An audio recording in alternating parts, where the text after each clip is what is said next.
perguntou por que às vezes pessoas que estudam menos que você têm um desempenho melhor do que você que estuda muitas horas? Sempre tem um amigo seu que estuda menos, se dedica menos, faz mil outras coisas, se diverte e passa nos concursos. E você às vezes estuda pra caramba, se dedica pra caramba e não consegue. Sabe o que tá faltando? Não tá faltando tempo de estudo, você tá tendo muitas horas, muito tempo de estudo, mas falta qualidade e técnica nesse estudo. Às vezes essa pessoa pode estar estudando de uma maneira diferente que você, porque existem formas mais eficientes, mais eficazes de aprender do que outras. Tá certo que a gente pode dizer muitas vezes que algumas pessoas aprendem melhor de um jeito, outras pessoas não. Mas já falei aqui antes que trata-se na verdade só de costume. De costume é um determinado método de aprendizado. Mas cientificamente, eu tô me baseando no estudo científico para gravar esse vídeo. Eu vou falar aqui pra vocês quais são as formas mais eficientes de absorver o conhecimento e as formas menos eficientes. Porque a gente sabe que estudar é uma coisa e aprender é outra. Então você pode estar passando aí horas e horas estudando, mas não está aprendendo. Então vamos ver como é que a gente faz para aprender de verdade, gastar esse tempo bem, usar bem esse tempo, não simplesmente desperdiçar ele. E sabe qual que é a técnica que está faltando? Estudo ativo. Por isso que ficar horas vendo videoaulas ou lendo livros não é garantia de que você vai aprender o conteúdo. Para aprender de verdade, você precisa do estudo ativo. E o que é o estudo ativo? Segundo o professor Piazzi, o estudo ativo é quando você envolve as mãos, quando você está ali na prática com aquele conhecimento. É por isso que eu insisto tanto em vocês imprimirem a lei lacunada e escrever, preencher, porque você está envolvendo as mãos nesse estudo. Então, para aprender realmente o assunto, você precisa participar ativamente, seja fazendo grifo, anotação, resumo, mapa mental, você precisa participar. Mas mesmo entre as formas de estudo ativo, existem umas que são mais eficientes do que outras. Vou falar aqui sobre 10 formas de estudo. Algumas são de baixa eficiência, outras são de média eficiência e outras são de alta eficiência, segundo esse estudo. Vou deixar as fontes do estudo aqui para vocês. Então, as técnicas de baixa efetividade são grifar texto, reler texto, mnemônicos, visualização e resumos. Eu não estou dizendo que não é bom fazer isso, gente, vamos lá. Eles têm baixa efetividade. E em alguns momentos você vai poder utilizar e vai ser útil, por exemplo. Porque são maneiras muito passivas. Quando você está grifando ali, você não sabe ainda o que é importante e o que não é para voltar depois. E grifar é a técnica de estudo mais popular. Quase todo mundo, quando está lendo alguma coisa, estudando alguma coisa, está ali grifando, sublinhando. E existe uma razão para isso ser tão popular, porque é muito fácil, né? É muito simples. Não exige muito esforço. Só que quando você está com o texto livre, você não está organizando, assimilando, analisando criticamente o que você está lendo. Você está simplesmente sublinhando. Então, grifar pode ter uma utilidade quando combinado com outras técnicas ou quando você já está cansado. Eu utilizava muito a técnica de grifar para me ajudar a focar na leitura. Então, eu usava o marca-texto para me ajudar a focar ali. Vou grifar o que é mais importante. Então, eu tinha que estar atenta. Se eu estivesse só lendo sem marca-texto, eu viajava. Agora, se eu estava ali focada em grifar o que é importante e o que não era, isso me ajudava muito a focar e me concentrar no texto. Então, depois que você já está muito cansado de outras técnicas, quer continuar estudando, pode colocar essa técnica sem problema nenhum, mesmo ela tendo uma baixa efetividade. A outra técnica também de baixa efetividade é reler. Reler também ela pode ter alguma eficiência combinada com outras técnicas, como fazer um resumo, fazer um mapa mental. Mas simplesmente reler não vai estar acrescentando muito, a não ser que seja você querer memorizar algo de curto prazo, o que não é o caso de estudo para concurso, né? A gente precisa ter muita informação sobre muita coisa. Então, quando a gente está aprendendo alguma coisa, ficar relendo ali. E primeiro que é muito material, né? Então, os PDFs são gigantescos, então ficar relendo não é uma estratégia muito boa para estudante de concurso. O mnemônico vai seguir mais ou menos o mesmo raciocínio, que é mais para curto prazo. Embora esse estudo traga o mnemônico como de baixa efetividade, nos estudos para concurso a gente vê que eles são muito úteis, né? Então, eu classifico o mnemônico como algo que ajuda bastante. Tem muita coisa que tá fixada assim na cabeça, não, sabe? Os resumos. Resumos também é um método muito universal dos estudantes, né? Esse estudo mostrou que os resumos são muito úteis para provas escritas, provas discursivas, redações, mas não muito úteis para provas objetivas, que é o que a gente vai. Mas ainda assim, resumir ainda é melhor do que só grifar. Quando a gente está começando a estudar uma matéria nova, a gente não sabe o que é importante e o que não é. Por isso que a gente perde muito tempo, às vezes, resumindo tudo. Por isso que eu sou a favor de fazer resumos, anotações do que você erra quando vai fazer questão.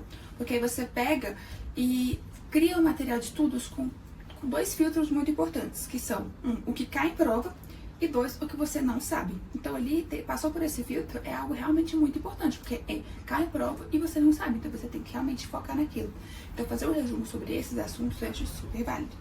E assim, melhor fazer um resumo do que não fazer nada, então é uma técnica boa, apesar de ter melhores. Agora vamos ver quais foram as técnicas classificadas como de efetividade moderada. A interrogação elaborativa é você criar perguntas para você mesmo sobre o assunto que você está estudando. Quando você elabora perguntas e elabora respostas, você está organizando aquele conhecimento. E qual é a ferramenta mais popular hoje para fazer isso? O flashcard, seja o Anki, seja o Brainscape. Então, essa técnica da elaboração interrogativa pode ser muito bem aplicada com essa ferramenta tecnológica de hoje. Se você não quer usar aplicativo, faz flashcard, faz escrito mesmo, faz flashcard em papel, né? Há muitos anos atrás, teve uma época que eu fazia flashcard, pegava o cartãozinho pequenininho, de um lado fazia a pergunta, do lado a resposta. Isso já é de efetividade moderada, muito bem avaliado. Então, ao invés de simplesmente sublinhar o conteúdo ou fazer um resumo sobre aquilo, você vai fazer uma pergunta. Por quê? Por quê? Como que isso acontece? Isso exige um esforço muito maior do cérebro e, consequentemente, uma maior fixação do conteúdo. A outra técnica moderada é a autoexplicação. Quando você explica algo para alguém, seja para você mesmo, você explica com as suas próprias palavras, então você realmente tem a confirmação de que você consolidou aquele conhecimento, que você está estudando, você está explicando aquilo. Então, é quase como se você estivesse tendo que explicar um conteúdo para uma criança, como para uma criança conseguir entender. E agora a gente tem isso intercalado. Será que é melhor a gente estudar uma única matéria o dia inteiro para não perder o fio da meada?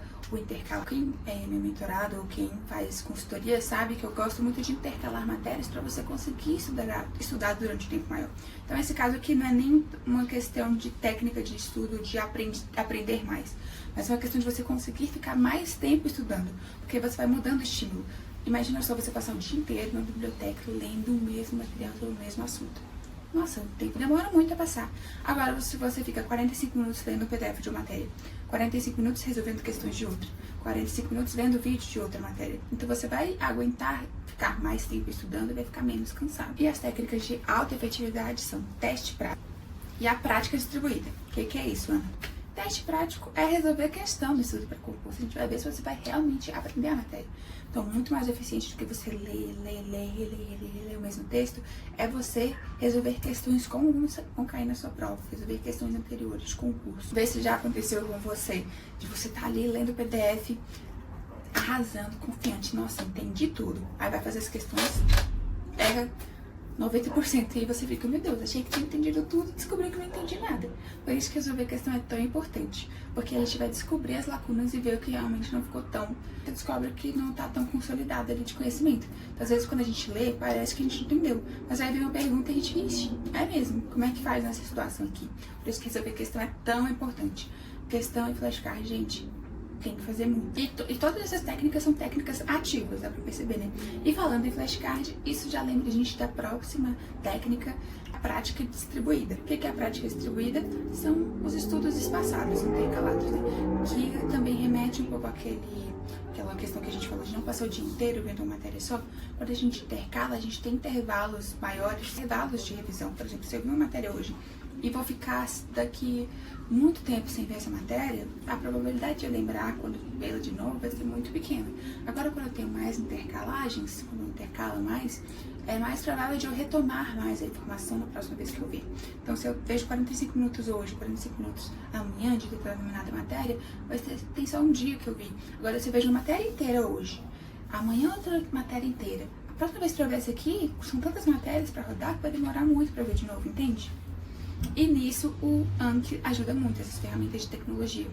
Porque conforme você vai marcando lá, acertei, errei, difícil, fácil, ele vai calcular o tempo de revisão.